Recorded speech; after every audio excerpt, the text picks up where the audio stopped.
Hey everybody, it's Dr. Eric Balcavage. We're back for another edition of Thyroid Thursday, and today we're talking about the adrenal gland and the thyroid gland, and there's a discussion in the functional medicine space and by different experts as to which one to fix and address first, and it's creating confusion because people are asking me, which one am I supposed to address first? First, I'll tell you, it's individualized. There's no set protocol. We have to get past the idea there's a protocol that it's going to fix everybody's gut. There's a protocol that's going to fix everybody's detoxification pathways. There's a protocol that's going to fix everybody's thyroid physiology. It doesn't really exist, okay? But it's good for having discussions and getting people a starting point. But let's talk about which one to address first. So people in the thyroid hormone camps first say, if you have hypothyroidism, you have low thyroid hormone production, nothing's going to work because thyroid hormone regulates everything. So if you want to have a healthy adrenal function, you got to have thyroid hormone. I agree that you need thyroid hormone to regulate the adrenal gland, and I'll talk about that more here in a few minutes. The adrenal camp would say you got to fix the adrenals first, because if you have high cortisol, that suppresses thyroid hormone production, suppresses how much free hormones available. It impacts the potential transport into cells, and it impacts the potential conversion of T4 to T3. So high cortisol could change everything. I agree with that idea, because when you have high cortisol, it's typically a stress response. And what does the body do in stress? There tends to be an increased conversion of T4 to T3 at the brain, the hypothalamus, to kind of help support the fight or flight mechanism. And there's a tendency for down regulation of T4 to T3 conversion in the periphery to kind of slow the general metabolism down and ramp up the immune inflammatory process. But if you have low cortisol, this is the thing that I think is the bigger concern, is that if you already have low cortisol production and somebody gives you thyroid hormone, you're going to be more tired, more fatigued. It's going to drop your cortisol levels either from normal to low, or make them already lower than they are, because thyroid hormone supports detoxification pathways. So you're going to have more showing up in the urine.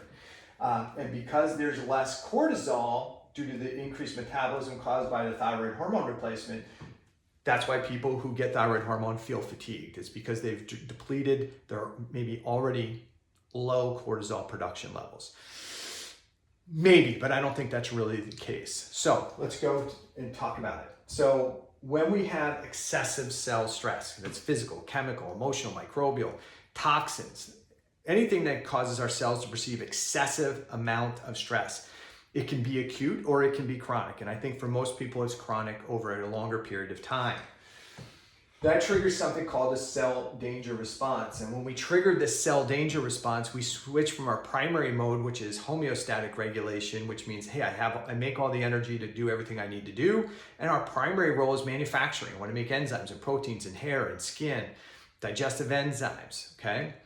But that's homeostasis. But when we feel excessive stress, we switch from homeostatic regulation to allostatic regulation, meaning that we turn off the systems that aren't, or turn down the systems that aren't as important to cell defense, because we don't need to worry about manufacturing of proteins and enzymes and hormones to the same level. If I'm running from the proverbial tiger, I'm not stopping to eat, I'm not stopping to have sex, I'm not stopping to sleep. So the hormones that support those things and the enzymes that support those things, their production is not as important.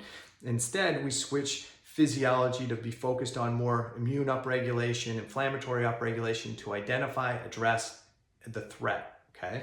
So we shift from homeostatic to allostatic regulation, and everything we think about how things should work changes, right? Hey, if I provide this, it should do that. No, in a homeostatic situation, it might do that, but in an allostatic regulation, what you provide may not have the intended effect. So we've got acute stress. In acute stress situations, what happened? Ooh, it's immediate stress. My body says, adrenal gland, we need more hormones. So the adrenal gland kicks in to make more cortisol, which is what everybody's worried about. So your cortisol goes up in acute stress situations. So what the other thing we have to ask is, what happens in chronic stress? Same thing, the body needs to kind of regulate hormone production. So what's different about these two? In acute stress, we definitely see a drive up in cortisol and adrenal hormones. How do we make them? We need cholesterol. Where does the cholesterol come from? The cholesterol in acute situations primarily comes from inside the adrenal gland. So the adrenal gland cells under duress have the ability to generate and make their own cholesterol. So now the adrenal glands are making cholesterol. It's not super efficient necessarily. There's an expense to it, but they can make their own cholesterol. That cholesterol can then go to the mitochondria. The mitochondria can then convert the cholesterol to pregnenolone, which then you can make your hormones. All good. Problem is that can only hang in there for so long. And because under chronic stress conditions, and even in homeostasis, when we're in a homeostatic state, where does the cholesterol come from to make most of the adrenal hormones? It comes from the bloodstream. The body brings it in from the bloodstream. So the body brings cholesterol from the bloodstream into the adrenal gland so that it can go to the mitochondria to be converted into pregnenolone and into the adrenal hormones. How does it get in there? Well, the primary thought is most of it is these lipoproteins. We got LDL, VLDL, HDL, and a number of other ones that actually carry cholesterol around the bloodstream, and they can dock to what we call lipoprotein receptors on the adrenal gland. And when they dock to the adrenal gland, cholesterol is brought into the cell. Now, at one point it was thought that LDL was the primary lipoprotein that was providing cholesterol. Now they kind of think it's the HDL. I don't think we have this all down pat, but HDL may be probably playing the biggest role. And so we bring the cholesterol into the adrenal gland. We got cholesterol that can then make the hormones, okay? Now, what's the problem?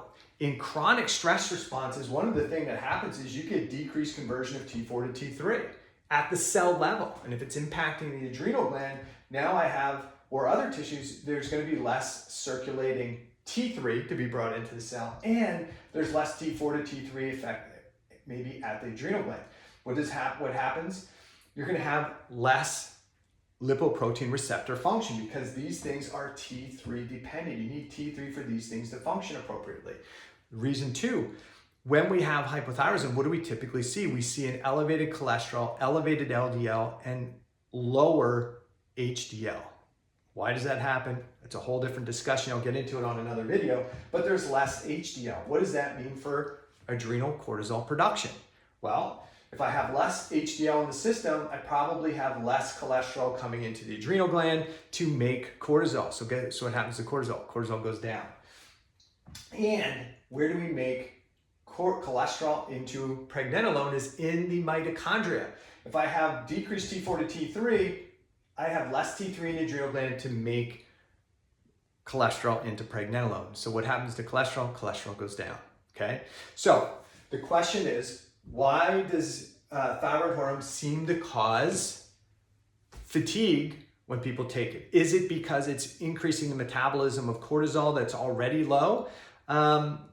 I don't know that that's the case. I would tell you that the primary reason that you have the fatigue when you get thyroid hormone medication is you're probably taking too much and you have cell danger physiology going on. So when you add that extra T4 to the system, it actually, and T3 as well, it increases oxidative stress at the cells. That increased oxidative stress drives up inflammation. It causes more cell damage. And that's probably the bigger issue. It's probably less about the depleting the cholesterol or the cortisol out of the body and more about the increased oxidative stress. So if you have high cortisol production, right, if you're already making high cortisol because you're in acute stress, you definitely need to identify what's causing that acute stress and reduce it or get rid of it. You could use adaptogens to help kind of change the set point that your body perceives stress. And if thyroid hormone increases metabolism, then in this situation, taking some extra thyroid hormone might actually help. If the theory is right, that it's the reason that people feel tired or fatigued when they get thyroid hormone is because it increases or speeds up the release or metabolism of cortisol. I'm not sure if it's the case, but that's the situation. If you have low cholesterol, right, then you still need to identify the chronic stressors and address them. You could take adaptogens to help with that change in set point, but thyroid hormone may help because it helps production. But if you take it and it doesn't work, the biggest issue is you have this chronic cell danger response.